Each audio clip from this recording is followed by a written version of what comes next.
Hello నమస్తే. ఆంధ్రప్రదేశ్‌లో కేసుల ఎత్తివేత పరంపర కొనసాగుతోంది.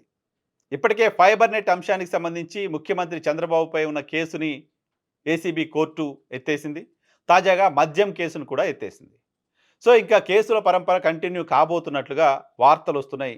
ఇప్పటికే 2 కేసులు పూర్తిగా తీసేశారు కూడా. సో, ఆ కేసులు తీసేయచ్చా లేదా దానికి సంబంధించిన టెక్నికాలిటీస్ పైన చాలా అనుమానాలున్నాయి. వాటిపైన మళ్ళీ మాట్లాడుకుందాం. సాయంత్రం రేపో ఇంకో వీడియో చేస్తా దాని గురించి నేను. కానీ ఈ కేసుల ఎత్తివేత హామీ ఆంధ్రప్రదేశ్ రాష్ట్ర ప్రజలకు ప్రభుత్వం ఇవ్వల, కూటమి ఇవ్వల. సూపర్ 6 అనే హామీలిచ్చింది. కానీ ఇప్పుడు సూపర్ 7 హామీలు అమలు చేస్తోంది. ఏడో హామీ చంద్రబాబు నాయుడు ఆయనకాయన ఇచ్చుకున్నారు. మిగతా 6 హామీలు ఆంధ్రప్రదేశ్ రాష్ట్ర ప్రజలకిచ్చారు. ఈ ఏడో హామీని మాత్రం చంద్రబాబు నాయుడు నేను ముఖ్యమంత్రి అవుతే నా మీద కేసులు ఎత్తేసుకుంటా అని ఆయనకాయన ఒక హామీ ఇచ్చుకున్నారు. ఆయనకాయనే ఒక హామీ ఇచ్చుకొని అధికారంలోకి వచ్చిన తర్వాత చాలా ఆలస్యంగా 17 నెలల పాటు వెయిట్ చేసి చివరికి ఆయనకిచ్చుకున్న హామీని కూడా నెరవేర్చుకున్నారు. అదే సూపర్ 7. సూపర్ 7 హామీని నెరవేర్చే ప్రయత్నంలో భాగంగా కేసుల ఎత్తివేత పరంపర ప్రారంభమైంది. సో, ఏంటి కేసు? మద్యం కేసు, ఫైబర్ నెట్ కేసుకు సంబంధించి ఇంతకుముందు మనం మాట్లాడుకున్నాం, వీడియో కూడా చేసుకున్నాం. ఈ మద్యం కేసు ఏంటి? 2014 నుంచి 19 వరకు చంద్రబాబు నాయుడు గారు ముఖ్యమంత్రిగా ఉన్న సమయంలో బార్లు, వైన్ షాపులు ఇచ్చే ప్రివిలేజ్ ఫీజుని రద్దు చేస్తూ జీవోలిచ్చింది అప్పటి సర్కారు. బహుశా 2016, 2017 జీవోలు అనుకుంటా. 2 జీవోలు ఇచ్చింది. ఆ జీవోల ద్వారా బార్లు, వైన్ షాపులకు సంబంధించిన యజమానులు ప్రభుత్వానికి ప్రివిలేజ్ ఫీజు కట్టాల్సిన అవసరం లేదు అని. ఆ ఫీజు అది రద్దు చేసినప్పటి నుంచి చంద్రబాబు నాయుడు సర్కారు దిగిపోయే వరకు కట్టాల్సిన ఫీజు, రద్దు చేసిన ఫీజు 5,300 కోట్ల రూపాయలకు పైగా. 5,300 కోట్ల రూపాయలకు పైగా ప్రివిలేజ్ ఫీజుని గత సర్కారు లేకుండా చేసింది బార్ షాపులకి, వైన్ షాపులకి. సో, ఈ నిర్ణయాన్ని క్యాబినెట్‌కి తెలియకుండా తీసుకున్నారు. ఈ నిర్ణయాన్ని క్యాబినెట్‌కి చెప్పకుండా తీసుకున్నారు.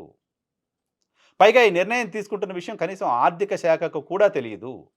ఆర్థిక శాఖకు తెలియకుండా, క్యాబినెట్‌కు తెలియకుండా ముఖ్యమంత్రి రహస్యంగా ఈ జీవోని జారీ చేశారు అనేది అభియోగం. అప్పట్లో బ్రెవరేజెస్ కార్పొరేషన్ ఎండీగా ఉన్న వాసుదేవరెడ్డి ఇచ్చిన ఫిర్యాదు మేరకు అప్పుడు సీఐడీ కేసు నమోదు చేసింది. ఏసీబీ కోర్టులో దీనికి సంబంధించిన ఛార్జ్ షీట్‌ని కూడా ఫైల్ చేశారు. కేసు విచారణ జరుగుతోంది. సో, 5,300 కోట్ల రూపాయల ఖజానాకు నష్టం జరిగిందా లేదా అనేది విషయం. జరగలేదు అనేది ఎక్కడ తేల్లా. ఆ జీవో ఇచ్చిన మాట నిజం. అది క్యాబినెట్‌కి తెలియని మాట నిజం. అది ఆర్థిక శాఖకు తెలియకుండా చేసిన మాట నిజం. మరి ఇప్పుడు చంద్రబాబు నాయుడు గారు తప్పు చేసినట్టు కాకుండా ఎలా ఉంటుంది? రాష్ట్ర ఖజానాకు నష్టం చేసినట్టు కాకుండా ఎలా ఉంటుంది? దీనిలో చంద్రబాబు నాయుడు గారికి ముడుపులు అందాయా లేదా అనేది విచారణలో తేలుతుంది. బట్ ఆ డెసిషన్ అయితే ఆంధ్రప్రదేశ్ రాష్ట్ర ప్రజలకు నష్టం చేసేదే కదా! ఆ డెసిషన్ తీసుకోవడం వెనుక ఉద్దేశ్యం ఏంటి? ఆంధ్రప్రదేశ్ రాష్ట్రానికి ఎవరో కంపెనీలు తీసుకొస్తున్నారు, భూములు ఇస్తున్నాం, ఇంకేదో ఇన్సెంటివ్స్ ఇస్తున్నాం, కరెంటు బిల్లు మాఫీ చేస్తున్నాం, ట్యాక్సులు తగ్గిస్తున్నాం. ఓకే. ఓకే. కానీ వైన్ షాపులకు సంబంధించిన ఫీజులు తగ్గించడం వెనుక ఉద్దేశ్యం ఏంటి? వైన్ షాపులకి ప్రభుత్వానికి కట్టాల్సిన ఫీజుని ప్రభుత్వమే తగ్గించుకోవడం వెనుక రీజన్ ఏంటి? ఏ ప్రయోజనాల కోసం? మద్యం షాపులు, బార్ షాపుల ఓనర్లంతా రోడ్డు మీద ధర్నా చేసి మా ఫీజులు తగ్గించండి అని అడిగారా? నేనెక్కడ చూడలా. మద్యం ప్రియులంతా మా వైన్ షాపులోళ్ళకి, మద్యం షాపులోళ్ళకి ఇంత కష్టాలొస్తున్నాయి, వాళ్ళ కష్టాన్ని ప్రభుత్వం తీర్చకపోతే ఎట్లా అని రాష్ట్ర వ్యాప్తంగా ఆందోళన చేశారా? కనపడలే ఎక్కడ.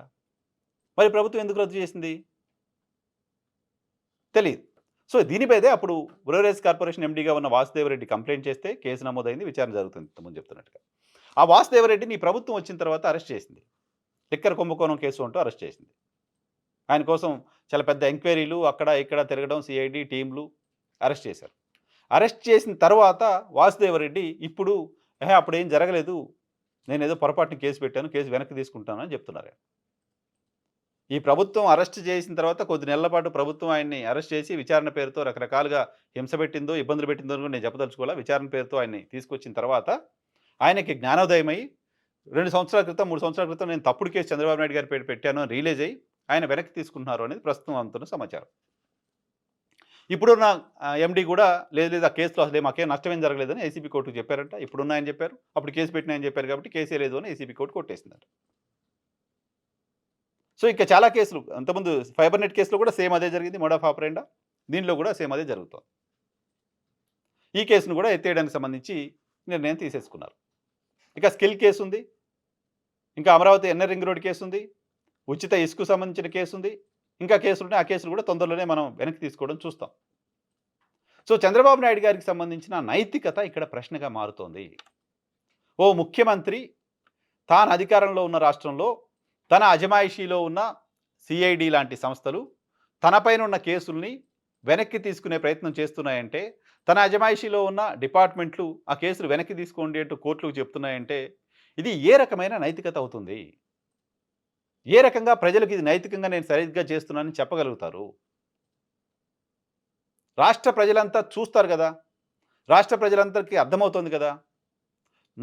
నేను మంచోడిని అని ఒక సర్టిఫికేట్ ఇచ్చుకోవడం సరైందా కాదని ఆలోచన చేస్తారు గదా! ఇక్కడ చంద్రబాబు నాయుడు గారు ఏం చేసి ఉండాల్సింది? కేసులు పెట్టారు, అక్రమ కేసులు. ఎవిడెన్సెస్ లేవు. నేను తప్పు చేయలేదు. కోర్ట్స్ విచారణ చేయనీయండి. కోర్టు విచారణలో నేను నిర్దోషిగా కడిగిన ముత్యంలా బయటికొస్తాను. అంటే బావుండేది. సీఐడీనో ఇంకెవరో ఆధారాలు చూపించలేకపోయారు. ఏం తప్పు జరిగిందనే విషయాన్ని తేల్చలేకపోయారు. కాబట్టి కేసు కొట్టేస్తున్నాం అని కోర్టులు చెప్పుంటే చంద్రబాబు నాయుడు గారికి బావుండేది. పైగా ఇదే కేసులకు సంబంధించి ఇవి అక్రమ కేసులు. వీటిని క్వాష్ చేయండి అంటూ హైకోర్టుకెళ్లారు, సీబీఐ కోర్టుకెళ్లారు, సుప్రీం కోర్టుకి కూడా ఎళ్లారు. సుప్రీం కోర్టు గాని, హైకోర్టు గాని, ఏసీబీ కోర్టు గాని ఈ ఏ కోర్టు కూడా చంద్రబాబు నాయుడు గారి పైన ఉన్న కేసుల్ని క్వాష్ చేయడానికి ఒప్పుకోలేదు. జనరల్‌గా ఏదైనా అక్రమ కేసులు పెడితే ఎవిడెన్సెస్ లేని కేసులు పెట్టినప్పుడు కోర్టులు చాలా కేసుల్ని క్వాష్ చేయడం చూస్తుంటాం మనం.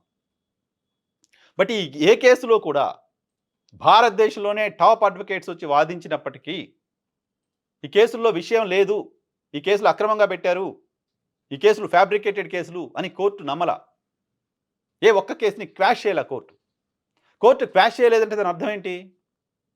సబ్‌స్టాన్షియల్ ఎవిడెన్స్ ఏదో వాళ్ళ దగ్గర ఎవిడెన్స్ ఉంది. కేసును కొట్టేయడానికి సంబంధించినంత ఈజీ కేస్ కాదు. ఏదో మెటీరియల్ ఉంది అని కోర్టులు బిలీవ్ చేసాయి కాబట్టి కొట్టేయలేదు.